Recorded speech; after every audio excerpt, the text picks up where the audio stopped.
Hello students, मैं doctor Gauri Bhatnagar. Sanskrit tutorials में आपका स्वागत है। नैषधीय चरितम चल रहा है, प्रथम सर्ग का चल रहा है।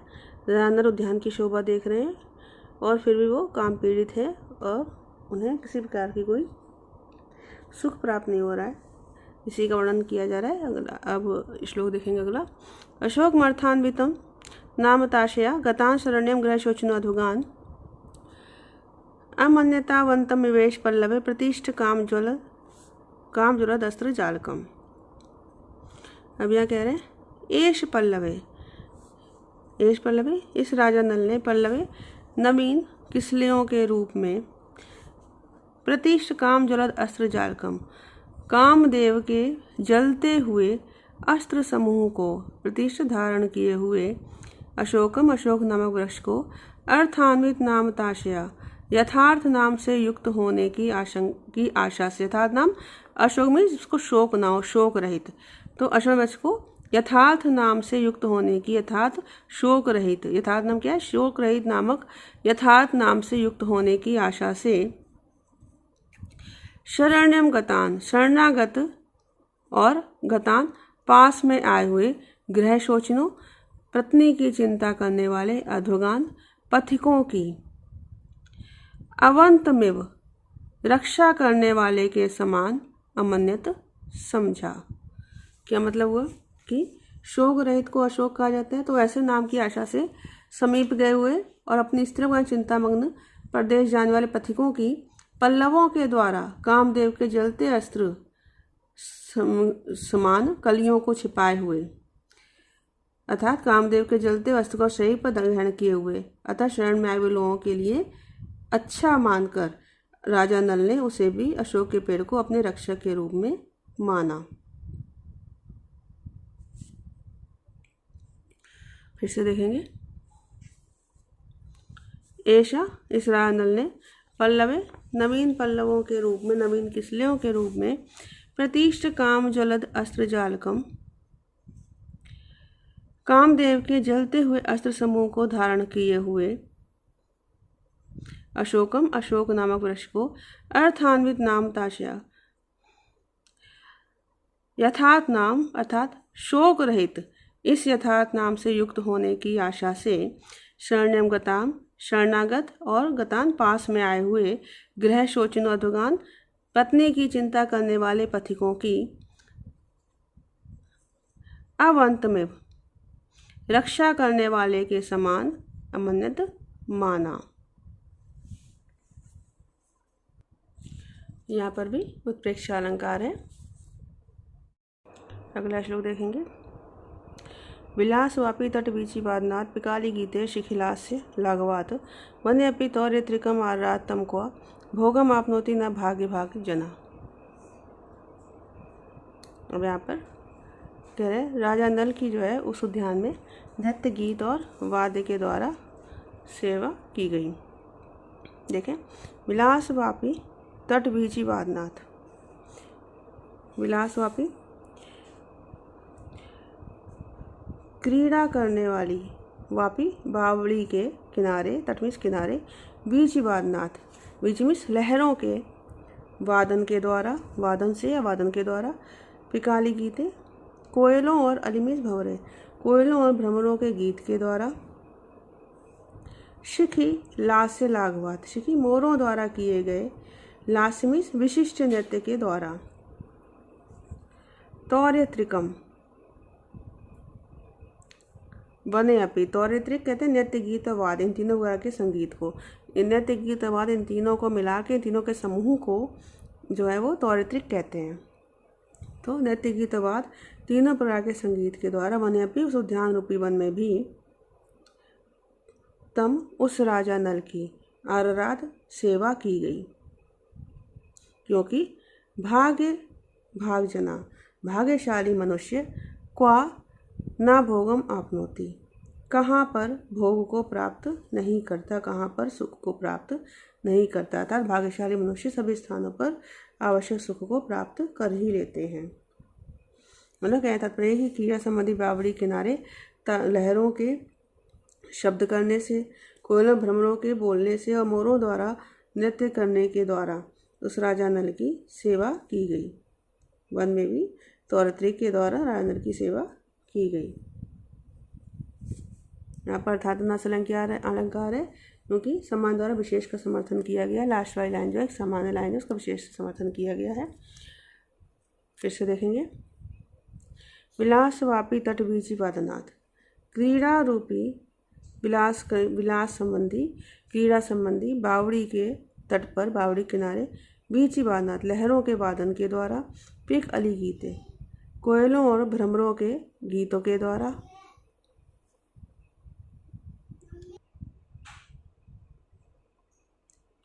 शिखी लास्य लाघवात मोरों द्वारा किए विशेष नृत्य के द्वारा, तौरित्रिकम नृत्य गीत और 3 प्रकार के संगीत के माध्यम से बने अपनी उपवन में भी तम उस राजा नल की आराध सेवा की गई। क्योंकि भाग्य भाग जना क्व भोगम न आपनोति, भाग्यशाली लोग कहाँ पर सुख को प्राप्त नहीं कर पाते, अर्थात कहीं हर जगह कहीं पर भी वो अपने सुख को प्राप्त कर ही लेते हैं, जो भाग्यवान लोग होते हैं। अगला श्लोक देखेंगे। तद अधम अध्यापय जनेन तद वने शुका विमुक्ता पटवस्तम स्तुवन स्वरामृतेन उपजगुष्य शारिका तथैव तत्पौरुष गायनी कृता। अब कहते हैं जनेन तदर्थम अध्यापय, लोगों के द्वारा, सेवकों के द्वारा, तदर्थम उस नल को प्रसन्न करने के लिए, अध्याप सिखाकर, तदवने उस वन में, विमुक्ता छोड़े गए, शुक छोड़े गए, पटवा शुका चतुर तोतों ने, तम उस राजा नल की अस्तवन स्तुति की, प्रशंसा की, और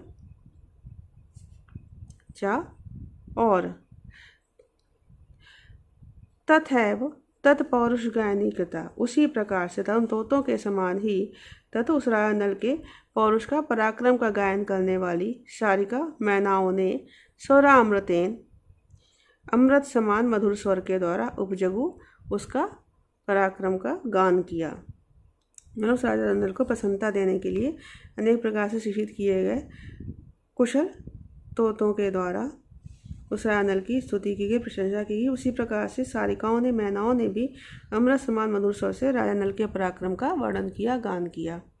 फिर से देखेंगे।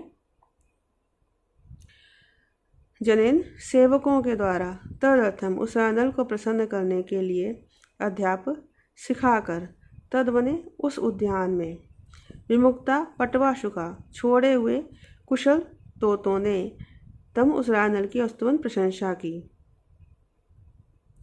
और तथैव तत्पौरुष गायनी कृता शारिका, और उसी प्रकार उसी तोतों के समान ही उस राजा नल के पराक्रम का गायन करने वाली शारिका मैनाओं ने स्वर अमृतेन अमृत समान स्वर से, अमृत समान मधुर स्वर के द्वारा उपजगु गान किया था, उस राजा नल के पराक्रम का गान किया। अगला श्लोक देखेंगे। इति श्रीगंधाढ़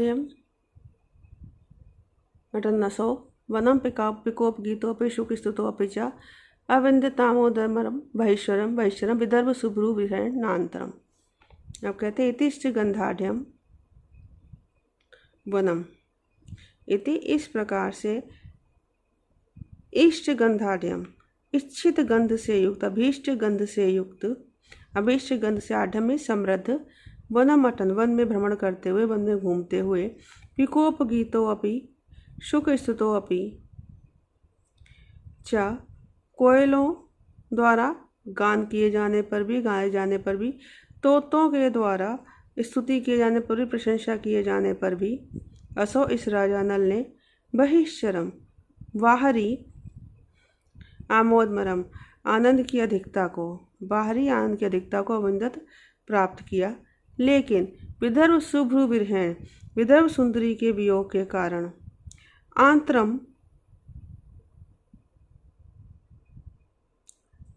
ना आंतरिक आनंद को प्राप्त नहीं किया। मतलब एक तात्पर्य यह है कि इस उद्यान में घूमने से और उन कोयलों के गान और तोतों के द्वारा प्रशंसा किए जाने को सुनकर उन्होंने बाहरी तौर पर तो आनंद की अनुभूति की, लेकिन आंतरिक अर्थात हार्दिक आनंद की अनुभूति उनको नहीं हुई, क्योंकि उनके मन में दमयंती के प्रति वियोग की पीड़ा थी। तो यहाँ विशेषोक्ति अलंकार है कि आनंद प्राप्ति की सारी सामग्री विद्वान होने पर भी राजा को आंतरिक आनंद की अनुभूति नहीं हुई, तो कारण होने पर भी कार्य नहीं हुआ, विशेषोक्ति अलंकार है। फिर से देखेंगे, इति इष्ट गंध्याढ़, इस प्रकार से अभीष्ट गंध से समृद्ध वनमटन, वन में भ्रमण करते हुए, पिकोप गीतों पर शुक स्तुतोपि, कोयलों के द्वारा गान किए जाने पर भी और तोतों के द्वारा प्रशंसा किए जाने पर भी, असौ इस अनल ने भैश्वरम बाहरी आमोद भरम अवंतताम, आनंद की अधिकता को प्राप्त किया, लेकिन विदर्भ शुभ विरहण, विदर्भ सुंदरी के वियोग के कारण अंतरम ना, आंतरिक प्रसन्नता को प्राप्त नहीं कर सका। अगला श्लोक देखेंगे, करेण मीनम निज केतनम दय दुर्माल वाल अम्बु निवेश संख्या व्यतर्की सर्वतु घने वने मधुम सा मित्र मतानुसरण स्मरा। अब यह कहते हैं, सा वे राजा नल, राजा को कामदेव के समान समझा। कैसे? सा वे राजा नल निज केतनम मीनम, निज केतनम मीनम, अपनी चिन्ह स्वरूप, अपनी ध्वजा स्वरूप मीनम मत्स्य को, अपनी ध्वजा स्वरूप मत्स्य को द्रुम आलवाल अम्बु निवेश किया, वृक्षों के आलवाल के जल में प्रवेश करने की शंका से करेण दत्त हाथ में धारण किए हुए सर्व ऋतु घने, सभी ऋतुओं से व्याप्त अत्र वने, इस वन में मित्र मधुम अनुसरण, मित्र बसंत को खोजते हुए स्मर एव व्यतर्की, कामदेव के समान समझे गए। क्या मतलब है? राजा नल के हाथ में जो है मछली का चिन्ह था, चक्रवर्ती सम्राट की चिन्ह था उनके, तो सुधा विद्वान लोगों ने राजा नल को कामदेव समझा, क्योंकि सभी ऋतुएं विद्यमान थी और नल के द्वारा मानो बसंत का अनुगमन किया जा रहा है ऐसा लग रहा था, क्योंकि उनके हाथ में मछली का चिन्ह था। तो कामदेव का भी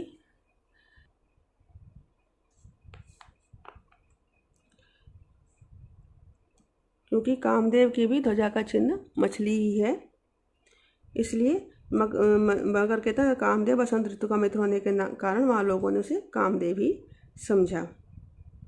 प्रेक्षा अलंकार है यहाँ पर, फिर से देखेंगे, सा वे राजा नल निज केतनम मीनम, अपने चिन्ह स्वरूप मत्स्य को द्रुम आलवाल अम्बु निवेश किया, वृक्षों के आलवाल के जल में प्रवेश होने की शंका से करेण दत्त हाथ में धारण किए हुए सर्व ऋतु घने, सारी ऋतुओं से व्याप्त अत्र वने, इस वन में मित्र मधुम, अपने मित्र बसंत को खोजने वाले स्मर व्यतर्की, कामदेव के समान समझे गए। अगला श्लोक देखेंगे, लता अबलालास्य कला गुरुत तरु प्रसून गंधोत्कर पश्यतोहरा असेवितामु मधु गंधवारिणी प्रणीत लीला प्लवनो वना मिला। अब यहाँ कह रहे हैं, लता बलालस्य कला गुरु, लता रूपी अबला में स्त्रियों को लास्य कला नृत्य कला गुरु सिखाने वाले, लता रूपी स्त्रियों को नृत्य कला सिखाने वाले, तरु प्रसून गंध उत्कर पश्यत हरा, वृक्षों के प्रसून में फूलों से गंध समूह का उत्क्रमित समूह का पश्यत हरा हरण करने वाले, मधुगंध वाणी मकरंद रूपी गंधयुक्त जल में प्रणीत लीला प्लवनों जल क्रीड़ा करने वाले, लीलापन जल क्रीड़ा प्रणीत करने वाले, वना मिला वन की वायु ने अमुम असेवता उस राजा नल की सेवा की। मतलब वायु के लिए क्या क्या है, जिसने लता रूपी नायिका को नृत्य सिखाई, क्योंकि लताएं जो है हिलती हैं वायु के चलने से, और वृक्षों के फूलों के की सुगंध को जिसने हरा है, और फूलों के रस रूपी सुगंधित जल में जो क्रीड़ा करता है। ये तीनों से क्या हुआ, वायु की तीन विशेषताएं बताई गई हैं कि वायु मंद में धीमे धीमे चल रहा है और सुगंधित है और शीतल है। ये तीन वायु की विशेषताएं इसके माध्यम से बताई गई हैं। तो रूपक अलंकार है यहाँ पर, फिर से देखेंगे, लता अबला लास्य कला गुरु, लता रूपी नायिका को नृत्य कला सिखाने वाले, तरु प्रसून गंध उत्कर पश्यतो हरा, वृक्षों के फूलों से गंध समूह को हरण करने वाले, और मधुगंध वाणी पुष्प रस रूपी सुगंधित जल में प्रणीत लीला प्लवनों। जल क्रीड़ा करने वाले वना मिला वन की या उद्यान की वायु ने अमुम असेवत राजा नल की सेवा की। अगला श्लोक देखेंगे। अथ समादाय भयन मंथना चिरत रत्नाधिकम उचितम चिरात निलिये तस्मिन् निवसन पानिघ्रिवने तडागो दर्दशे अवनिभुजा। अब यहाँ पे कहते हैं अथ इसके पश्चात अर्थात वन को देखने के पश्चात अवनिभुजा राजा उस नल ने मानो मंथनात् भयन मंथन किए जाने के डर से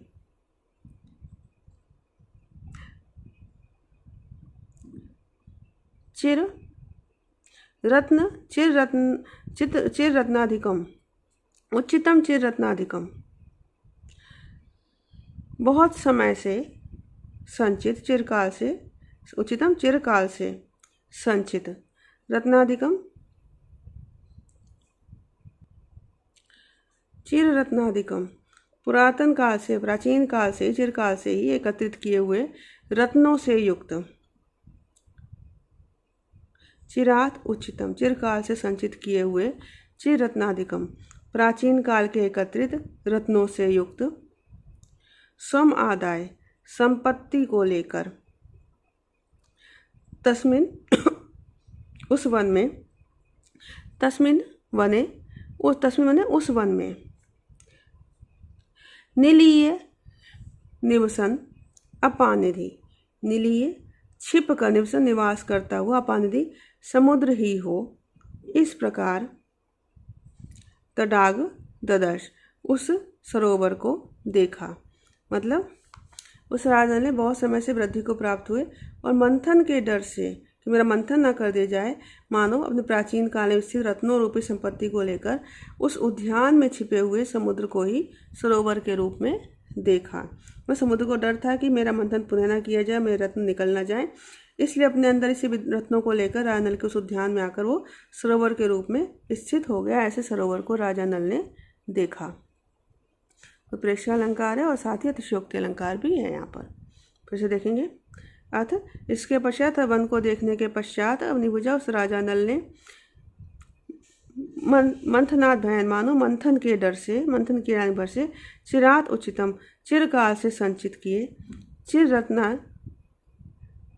रत्नाधिकम प्राचीन काल से एकत्रित रत्नों से युक्त समादाय संपत्ति को लेकर तस्मिन वने उस उपवन में निलीय छिप कर निवसन निवास करते हुए अपानिधि समुद्र के समान तडागे ददर्श तो सरोवर को देखा, समुद्र रूपी सरोवर को देखा।